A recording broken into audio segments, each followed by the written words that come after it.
Welcome to Copilot Podcasts. A digital sneaker you can never lace up, never wear outside, never even hold in your hands, just sold for real money. And the person who bought it, they own it. Provably, verifiably, permanently. Today, we're breaking down NFTs, the Metaverse, and virtual reality. Specifically, what digital ownership actually means in practice, how blockchain technology makes that ownership real, and what a market growing at nearly 26% a year tells us about where all of this is heading. By the end of this episode, you'll understand the mechanics behind virtual economies, why major brands are already all in, and what the legal frontier looks like when property rights move into immersive worlds. Joining me is someone who's been deep in this space, and I want to start with the most basic question that I think a lot of people are still genuinely confused about. So let's just ground this. When we say the metaverse, what are we actually talking about? Because I feel like that word got so overused that it kind of lost all meaning. Yeah, it really did get muddied. But the clearest definition I've come across describes the metaverse as an immersive, persistent digital environment that allows users to interact with one another, access unique virtual realities, and acquire goods and services exclusive to that domain. The key word there is persistent. It doesn't pause when you log off. It keeps running. So it's not just a video game. Not at all. It's more like a parallel layer of reality where the lines between physical and virtual spaces genuinely blur. And that's what makes the ownership question so interesting. Because if you're spending real time and real money in a space that feels real, what does it mean to own something there? Right, and that's where NFTs come in. But I want to make sure we're not just throwing the acronym around. What is an NFT actually doing in this context? So an NFT, a non-fungible token, is essentially the ownership primitive for virtual goods. According to the Blockchain Council, an NFT records a unique token ID, an ownership history, and rules enforced by a smart contract. That combination is what makes it different from just having a file on your computer. Because anyone can screenshot a file. Exactly. And that's the thing people get hung up on, the screenshot argument. But the NFT isn't the image, it's the verified record of who owns the original. Think of it like a deed to a house. Anyone can take a photo of your house, but that doesn't mean they own it. Okay, that's actually a really clean way to think about it. So what does that look like in practice inside a virtual world? So the Blockchain Council lists out the most common NFT assets in metaverse environments: virtual land parcels, avatar skins, wearables and digital fashion, in-game items, event tickets, VIP passes, and membership entitlements. These are all things that can be bought, sold, and traded peer-to-peer on secondary markets without the platform having to approve anything. Wait, and that's actually a big deal, right? Because in most games right now, the platform controls everything. That's the crux of it. In traditional virtual economies, the platform operator controls everything. Items are typically licensed, not owned. Your account can be revoked. The marketplace can be changed overnight. Blockchain introduces a fundamentally different model, one where ownership is verifiable and portable. That's kind of a radical idea when you sit with it. Like, you've been playing a game for years, you've built up this whole inventory, and the company can just take it. And it's happened. That's not hypothetical. So the appeal of on-chain ownership is real. Projects like Decentraland and The Sandbox have already used NFTs for land and in-world items to demonstrate how this can work at scale. Okay, so let's talk about who's actually in this space right now, because I think people assume it's just crypto enthusiasts in Discord servers, but the brands that are showing up here are not niche. Not even close. Nike and Adidas have both issued exclusive sneaker designs as NFTs. Gucci released digital sneakers for avatars and hosted digital fashion experiences that blend online and offline worlds. And Rick Kelly, a strategist at a leading digital assets firm, put it really well. He said brands are now seeing NFTs as a tool for deepening customer relationships rather than just another sales channel. Gucci making digital sneakers is just a sentence I never thought I'd say out loud. And it's kind of funny when you think about it. Fashion brands spent decades fighting counterfeit physical goods, and now they're voluntarily selling things that can be screenshotted by anyone. Yeah. But that's exactly why the provenance piece matters so much. The NFT is what distinguishes the authentic Gucci digital sneaker from a copy. It's the same logic as a certificate of authenticity, just baked into the blockchain. And it's not just fashion. Music is in this space too, right? Yeah, the search results specifically mention Grimes as an example. She sold limited edition digital art and music as NFTs, which expanded fan access and ownership in a way that wasn't possible before. It's a fascinating case of an artist minting their own scarcity in a medium that was previously considered infinitely reproducible. Okay, so now I want to get into the numbers because the market data here is genuinely striking. Where does this market actually stand right now? So, according to a March 2026 report from the business research company via Research and Markets, the NFTs in Metaverse market is growing from $3.23 billion in 2025 to $4.07 billion in 2026. That's a compound annual growth rate of 25.9%.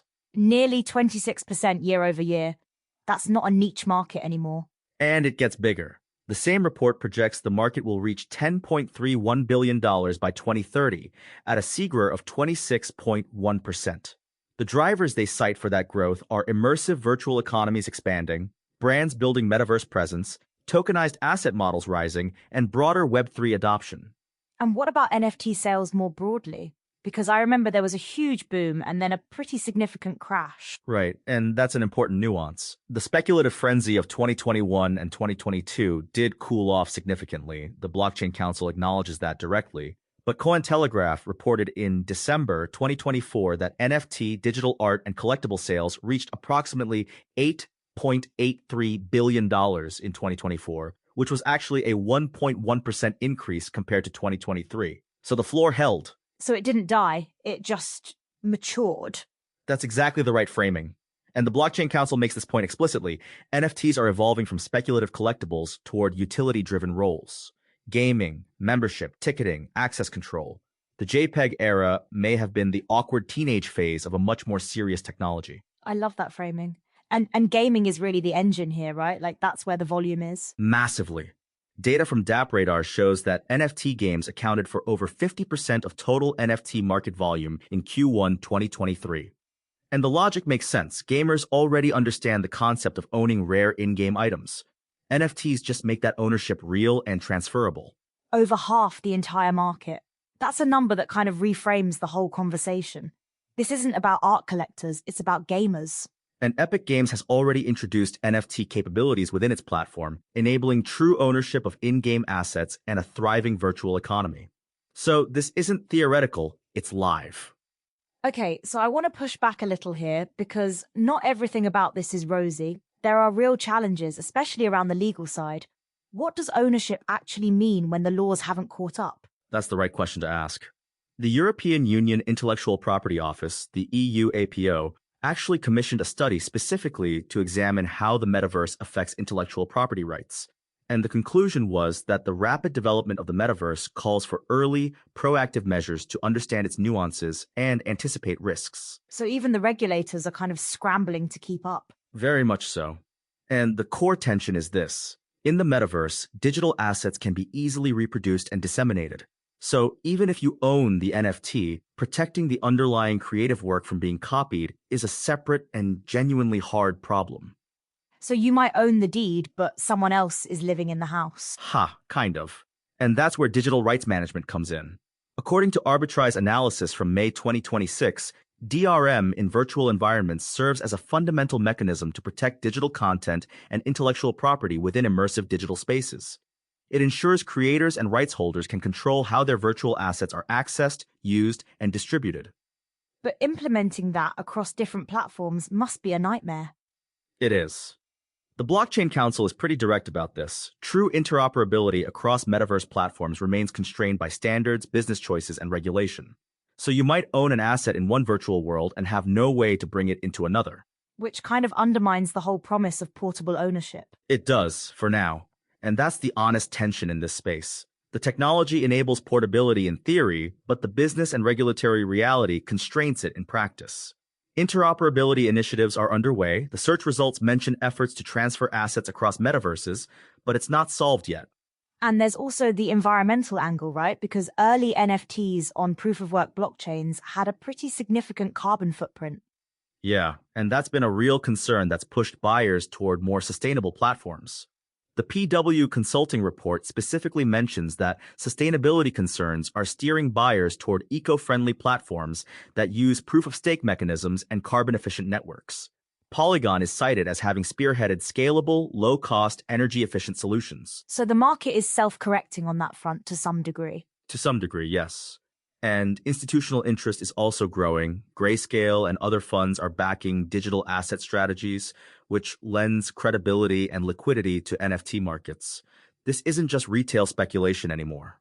Let's zoom out for a second because I think the economic implications here go way beyond buying and selling digital sneakers. There's a researcher at Leuphana University in Germany who's been looking at this from a macro perspective. What does that research say? So, Dalia Sonino at Leuphana University published research in the Journal of Business and Future Economy, arguing that the metaverse is reshaping digital economies and redefining the management of virtual assets at a fundamental level. The paper examines implications for traditional financial systems, labor markets, and consumer behavior. Labor markets is an interesting one. How does the metaverse affect labor? Think about creator economies. If you can build something in a virtual world and sell it directly to other users via smart contracts that automatically enforce royalty logic, you've essentially created a new income stream that didn't exist before. The Blockchain Council specifically mentions creator monetization via direct sales and contract-based royalty logic as one of the key things NFTs add to a metaverse economy. So a digital architect or a virtual fashion designer could actually make a living in these spaces. That's already happening, and the Sonino research frames this as a new frontier for decentralized marketplaces and the monetization of digital goods and services. It's not just a game, it's an economic layer with real implications. Okay, I want to bring up something that I think is worth sitting with, because there's a version of this story where all of this is genuinely empowering. Creators own their work, users own their assets, platforms can't just pull the rug. But there's also a version where it's still pretty chaotic and unequal. Which version are we actually in right now? Honestly, both. And I think that's the most accurate answer. The technology is real and the market is growing. But the Sonino research is careful to highlight both the opportunities and the challenges. The EU APO study is essentially a warning that if we don't get the legal frameworks right early, we're going to have a mess on our hands. And the interoperability problem means that right now, a lot of these virtual economies are still kind of siloed. Right. You might own land in Decentraland and have no way to use it in the sandbox. The promise of a unified, open metaverse is still more aspiration than reality. But the direction of travel is clear. The major trends the Research and Markets Report identifies for the next few years include interoperable virtual asset standards and utility-driven NFT design. The industry knows what it needs to build. So the infrastructure is being laid even if the building isn't finished yet. That's a good way to put it. And the Blockchain Council makes the point that blockchain provides practical building blocks for ownership, identity, and commerce across environments, even if the full vision isn't realized yet. The foundation is there. Let me ask you something that I think a lot of people in their mid-20s are probably wondering. Like, is this something they should be paying attention to right now, or is it still too early to matter for their actual lives? I'd say it matters right now, and here's why. The brands they already interact with, Nike, Adidas, Gucci, are already building in this space. The games they already play are integrating NFT ownership. And the legal and economic frameworks being built right now will determine the rules of digital ownership for decades. Getting fluent in this now is not early adopter territory, it's just being informed. And the market trajectory backs that up. Going from $4 billion this year to over $10 billion by 2030, that's not a blip. Not at all. And the Springer bibliometric analysis of 210 articles on NFTs shows that academic attention to this space is also accelerating. When researchers start publishing at that volume, it usually means the phenomenon is real enough to study seriously. Okay, I want to make sure we give people something concrete to hold on to here. If someone is listening and they want to understand where they fit in this, what's the most important thing to understand about how digital ownership actually works? The most important thing is the contrast between the old model and the new one. In the old model, you license things from platforms. They can take it away. In the new model, blockchain-verified ownership means you hold the asset in a wallet that you control. The platform can't unilaterally revoke it. That's a genuinely different relationship with digital property.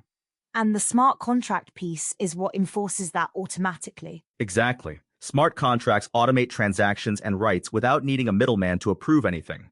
That's what makes the creator royalty model work. Every time an NFT resells on a secondary market, the original creator can automatically receive a percentage. That's never been possible before at scale. That's actually a pretty profound shift for artists and creators specifically. It is, and it's one of the reasons the music and art worlds are paying close attention. The traditional model is you sell something once and lose control of it. The NFT model lets you participate in the upside every time it changes hands.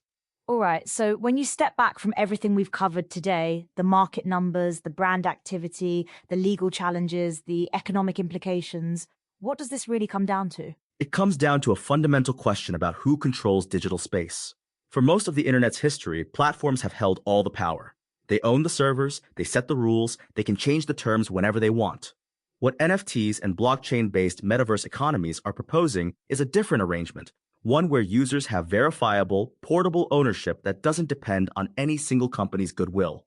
And the Sonino research at Lufana frames this as having real implications for traditional financial systems and consumer behavior, not just for tech enthusiasts. Right. This isn't a niche conversation anymore. When the EU APO is commissioning studies on metaverse IP rights, when Grayscale is funding digital asset strategies, when Nike and Adidas are issuing NFT sneakers, the mainstream has already arrived. The question is just whether most people realize it yet. And the legal infrastructure is still being built in real time, which means the decisions being made right now about digital rights management, about interoperability standards, about IP enforcement, those decisions are going to shape what this space looks like for a long time. That's exactly right.